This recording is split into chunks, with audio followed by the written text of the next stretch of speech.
Hello guys, and welcome back to my channel. So today I'm going to talk about the new Chris Watts documentary that just played out on Netflix.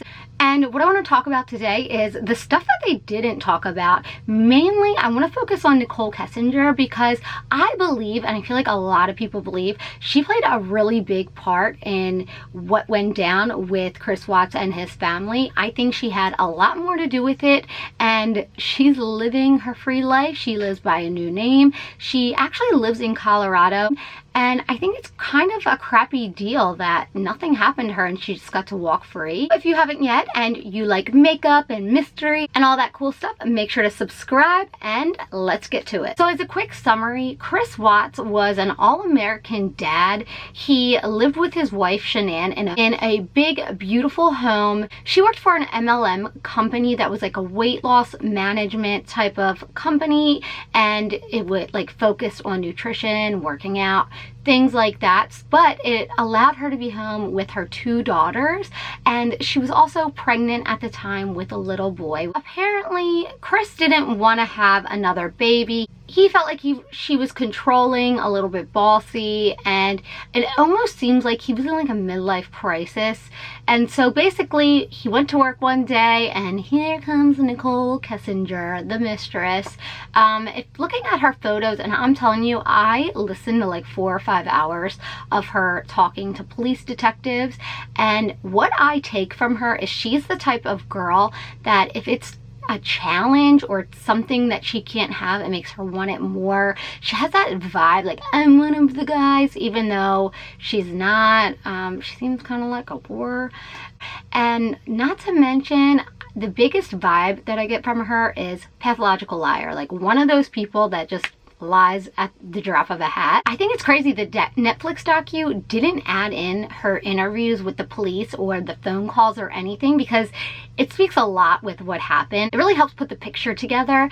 And not to mention too, she played a big part in it. I don't think this would have ever happened if she wasn't in the picture. I think if he was having an affair with someone else, I don't think this would have went down personally. He even says too, he was magnetically drawn to her. There was just something about her he couldn't like get away from. He was almost obsessed with her and she was obsessed with him. And he even says that like he knew it was wrong, but he just like couldn't get away from her. He met her at his work, and part of me, my gut instincts feels like she had her eye on him. He says one day he went in the office like to get paperwork or something, and she was there, and then they got to talking and hit it off. I don't know. I just feel like she had her eyes set on him, kind of. She seems like one of those girls that she probably saw, oh, he's got this big house, makes good money. I don't care if he's married.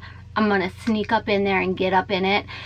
That's just kind of my gut instinct. Let me know if you agree with me or if it was just pure luck that they met each other that day. That type of girl that I see during those interviews, very conniving, very manipulative. Like, I feel like she had a plan. Something crazy too that Netflix left out was before she went to the police and decided to talk to them, something that's a big deal that Netflix looked over too was before she decided to go to the police, she deleted all of the text messages, phone calls, contact stuff, everything, photos with Chris, as if Chris was no part of her life. Like, crazy, right? Then she also calls her girlfriend, like one of her best friends that she would text with about him. She asked her to delete their conversations with anything in regards to Chris as well. So why would you go and delete all that stuff if you have nothing to hide? And I get being a little bit nervous, like what if they suspect me? But here's the thing, if you're not guilty, you don't have anything to hide. So I don't see why she would go and delete all that, right? Before she decided to go and talk to the police to an interview, she decided that she was going to Google some stuff up. So what they found on her computer before she went in that she was searching for was, can police pull up already deleted text messages, emails, photos, basically seeing if, you know, if it's still findable. And here's my question. Why would she care if the police find it? because they already know she's having an affair with him. They already know he cheated on his wife and this and that. So what's the big deal? So it makes me think stuff was in there she didn't want them to see. And if stuff's in there that she didn't want them to see, would she have to hide? She was looking up online before she decided to go talk to the police as well, she was looking up Amber Frey. If you don't know who Amber Frey is, she was Scott Peterson's mistress. Scott Peterson took the life of his pregnant wife as well, which is, coincidence or not? Let me know what you think. But she was looking up Amber Frey and wanted to see how much she was worth. What? Why do you want to know how much she's worth? Okay. Then she looks up how much money she made off of her book deal. And then she looks up if she's the most hated woman in America at the time. So that leads me to believe she was looking to cash in on this. Really bizarre. She also claims that she didn't know he was married, which, you know, a lot of mistresses, that does happen. Here's the problem. Shannan was huge on social media. If you guys saw the docu, you saw she lived her life on social media. Which is funny because her computer says that she was looking up Shannan Watts in 2017 and she didn't meet Chris until 2018. There's no way she couldn't have known that he wasn't married.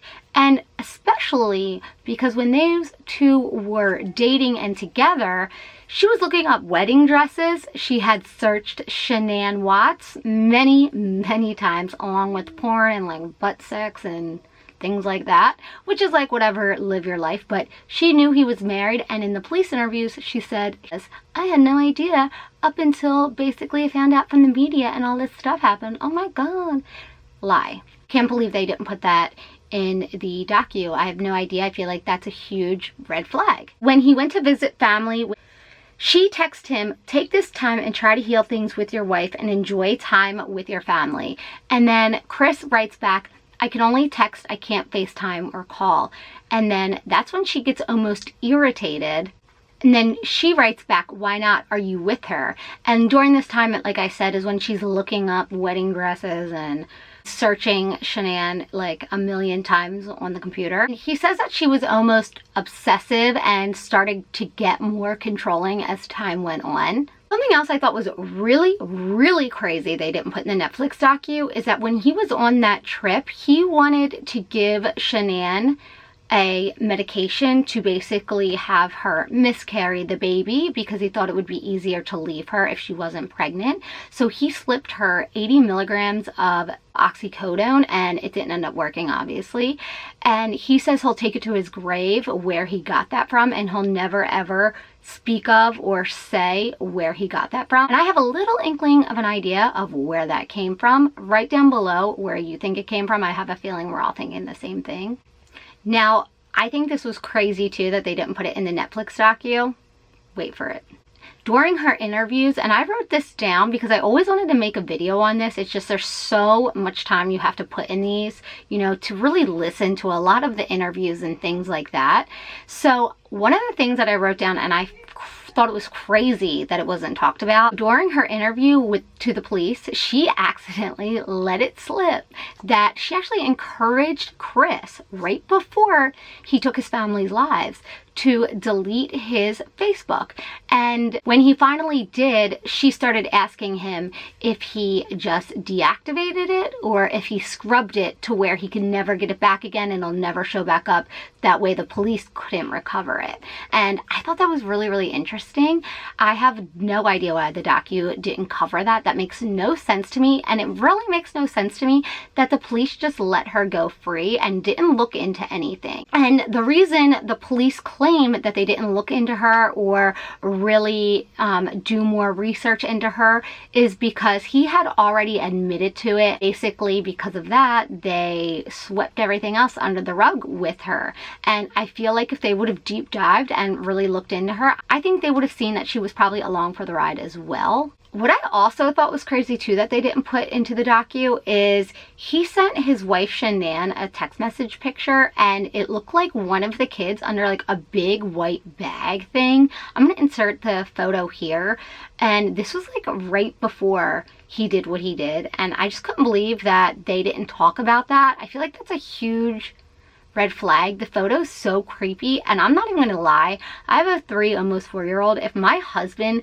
sent that picture to me and claimed like, oh, the kids are playing, I'd be like, what in the actual fuck is this?